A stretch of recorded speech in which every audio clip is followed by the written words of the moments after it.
Salam, perkenalkan nama saya Adrik Lule. Saya mahasiswa teologi dari kampus Institut Agama Kristen Negeri Manado. Di saat ini saya akan menyelesaikan tugas akhir saya, yaitu mata kuliah homiletika liturgika yang secara khusus dipandu oleh dosen pengampu Jondi Tatuas MTH. Saudara-saudara yang saya kasih dalam Tuhan kita Yesus Kristus, di saat ini saya akan memberikan sebuah firman Tuhan bagi kita semua yang saya ambil di dalam kitab Lukas pasal 8 ayat yang ke-22 hingga ayat yang ke-25. Oleh Lembaga Alkitab Indonesia diberi judul Angin Ribut Diredakan. Pada suatu hari Yesus naik ke dalam perahu bersama-sama dengan murid-muridnya, dan ia berkata kepada mereka, "Marilah kita bertolak ke seberang danau." Lalu bertolaklah mereka. Dan ketika mereka sedang berlayar, Yesus tertidur. Sekoyong-koyongnya turunlah taufan ke danau, sehingga perahu itu kemasukan air dan mereka berada dalam bahaya. Maka datanglah murid-muridnya membangunkan dia, katanya, "Guru, guru, kita binasa." Ia pun bangun, lalu menghardik angin dan air yang mengamuk itu. Dan angin dan air itu pun reda, dan danau itu menjadi teduh. Lalu kata Yesus kepada mereka, "Di manakah kepercayaanmu?" Maka takutlah mereka dan heran. Lalu berkatalah seorang kepada yang lain, "Siapakah gerangan orang ini sehingga ia memberi perintah kepada angin dan air, dan mereka taat kepadanya?" Saudara-saudara yang saya kasih di dalam Tuhan kita Yesus Kristus, kita punya sadari dalam dahsyat. Bahkan alam semesta ini pun tunduk kepada Dia. Dari pembacaan ini mengajarkan kita bahwa di tengah-tengah bahaya sekalipun kita tidak usah takut dan bimbang, karena Yesus berserta kita. Seperti yang kita dengar dari pembacaan ini, di mana murid-muridnya meragukan Yesus sebagai Tuhan dan Juru Selamat karena mereka takut dengan badai yang mengancam hidup mereka. Tapi mereka tidak sadar bahwa di situ Yesus bersama-sama dengan mereka. Patut kita sadari dalam kehidupan kita, khususnya di tengah-tengah pandemi yang melanda seantero dunia ini, kita seringkali merasa bimbang. Bahkan pergumulan itu terus menghampiri kita, dan hal ini mengakibatkan kita selalu bertanya, "Tuhan, di manakah Engkau saat kami, anak-anak yang percaya kepadamu, mengalami begitu banyak kesulitan, entah itu dipecat dari pekerjaan, entah itu kami tidak dapat berbuat apa-apa untuk melanjutkan kehidupan kami atas apa yang sedang terjadi, pembatasan sini dan sana, sehingga kami tidak leluasa melakukan aktivitas seperti biasa." Itu yang membuat kita bimbang, bahkan berpikir bahwa Tuhan melupakan kita, orang-orang yang telah Ia pilih sebagai anak-anaknya. Ini satu hal yang menjadi pergumulan kita sebagai orang-orang Kristen.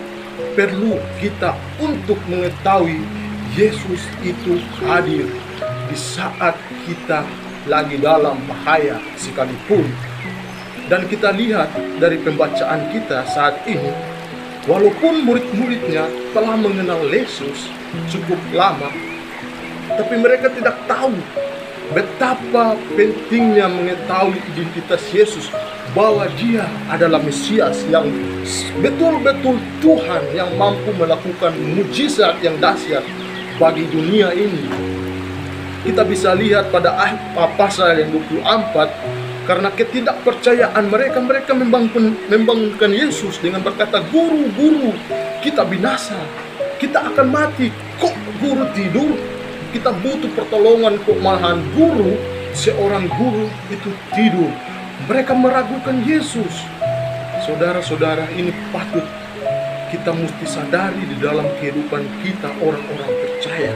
Tuhan itu ada, Tuhan Yesus itu ada, senantiasa selalu menyertai kita di dalam kehidupan kita. Itu perlu sekali kita untuk merefleksikan di dalam hidup kita sebagai orang Kristen. Iman yang terutama kita pegang bahwa Tuhan Yesus tak pernah meninggalkan kita. Dan kejadian ini, pandemik ini bukanlah cobaan bagi kita, bukanlah pemberian yang secara khusus yang Tuhan berikan untuk mencobai dunia. Tapi inilah dunia, inilah keadaan dunia yang harus kita terima. Inilah peristiwa-peristiwa dunia yang tiap-tiap tahunnya pasti ada peristiwa. Bukan karena Tuhan yang menginginkan supaya manusia itu menderita atas perbuatannya. Tidak seperti itu, saudara. Tuhan mengasihi setiap orang yang berseru kepadanya dalam pinta, di dalam doa, bahwa Tuhan senantiasa menyertai kita, kehidupan kita. Apapun yang kita hadapi, baik pergumulan tentang pekerjaan maupun pergumulan di tengah-tengah keluarga, berdoa, minta kepada Tuhan. Tuhan, saya anakmu ini merasa sangat sulit. Saya ingin keluar dari keadaan ini, Tuhan. Bantu Tuhan saya, Tuhan. Tolong saya, Tuhan. Saya tidak mampu lagi menghadapi masalah ini. Dengan percakapan kita lewat doa, pasti Tuhan akan berjalan bagi kita. Kita harus terima keadaan ini. Jangan kita berpikir bahwa Tuhan itu jauh daripada kehidupan kita. Halo saudara, seberapa jauh kita mengenal Yesus, seberapa jauh kita percaya kepadanya. Lihat bahwa umur kita sudah semakin bertambah karena kita bersama-sama dengan Yesus. Jikalau Tuhan tidak menyertai kita, apa jadinya kita sekarang ini? Mari kita selalu mendoakan satu sama yang lain bahwa peristiwa pandemik ini bukan berasal daripada Tuhan. Inilah gejala dunia yang semakin berubah tiap tahun. Dunia udah tua sekarang, saudara-saudara. Janganlah kita mempersalahkan negara ini, bahkan orang-orang ini yang membuat atau menciptakan kerusuhan di dunia ini. Tidak, saudara.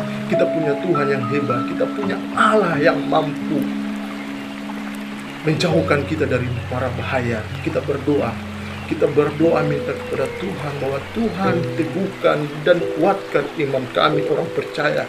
Kami percaya bahwa Tuhan itu ada di tengah-tengah hidup kita.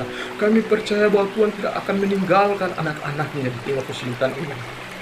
Saudara-saudara, pesan firman Tuhan yang saya ingin bagikan, jangan pernah mengatakan bahwa Tuhan lupa akan kehidupan kita. Percaya dalam kita,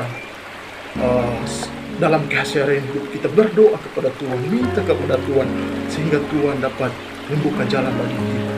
Semoga firman Tuhan ini menjadi saluran berkat bagi kehidupan kita di sepanjang hari-hari hidup kita, menjadi kuat dalam pengharapan kita terhadap Tuhan. Salam, Tuhan Yesus selalu memberkati kita semua. Salam.